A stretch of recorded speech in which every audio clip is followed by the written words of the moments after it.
корейский арбузный пунш.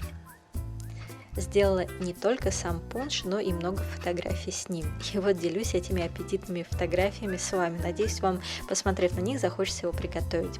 А вышло это так. Купили арбуз. Арбуз, конечно, съели.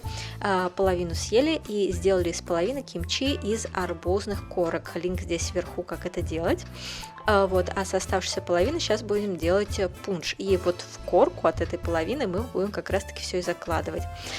Мякоть от арбуза я, как и саму корку, держала в морозилке, чтобы сделать это максимально холодным. Здесь мякоть от половины арбуза, и, как вы видите, она нарезана не очень красиво, потому что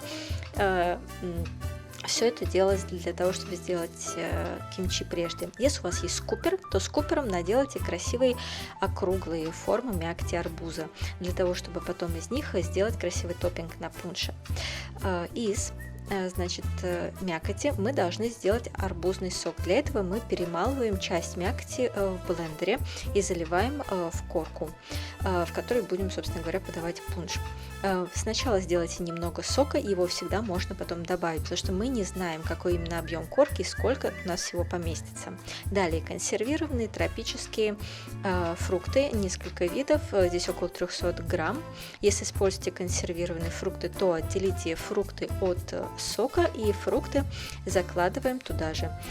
Желательно их тоже желательно охладить, потому что это подается холодным. Вы можете также использовать любые ягоды, банан, малину, чернику, клубнику, в общем, любые фрукты, какие вам нравятся. Также нам потребуется молоко и спрайт или 7up. Вообще пропорция такая: 1 к 1 вот этих двух ингредиентов. Возьмите какую-нибудь посуду, замерную посуду, и мы заливаем молоко около 100 мл, но опять же это приблизительное.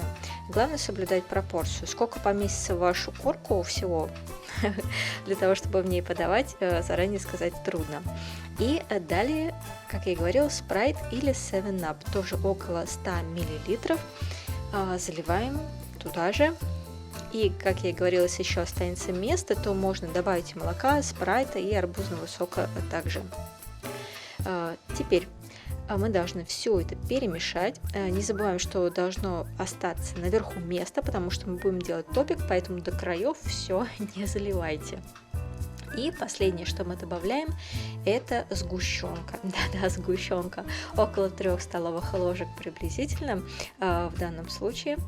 И добавив сгущенку, мы еще раз все хорошо, аккуратно перемешиваем. Вообще не обязательно подавать это в арбузной корке. Вы можете какой-нибудь красивый такой прозрачный, стеклянный, глубокой посуде это сделать, но ее тоже перед этим лучше охладить в холодильнике. И теперь мы делаем топпинг. Как я говорила, вы можете красиво скупером сделать такие кругленькие и наверх все вот так вот выложить. И если половину тропических фруктов вы отложили, то можно опять ее сюда заложить, и любые фрукты, ягоды тоже вверх на топпинг. И, конечно же, лед. Что сделает еще более холодным весь наш пунш.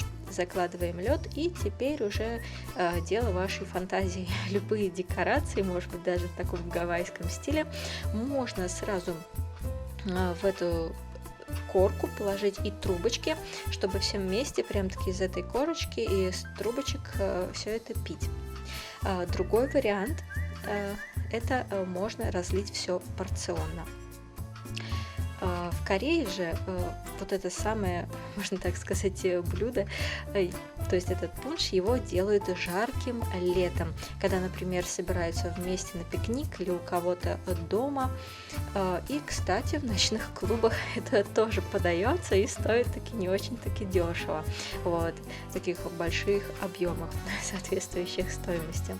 В общем, это блюдо корейской современной кухни, это летнее освежающее блюдо. Поверьте мне, что это необыкновенно вкусно, и я советую хоть раз это все попробовать.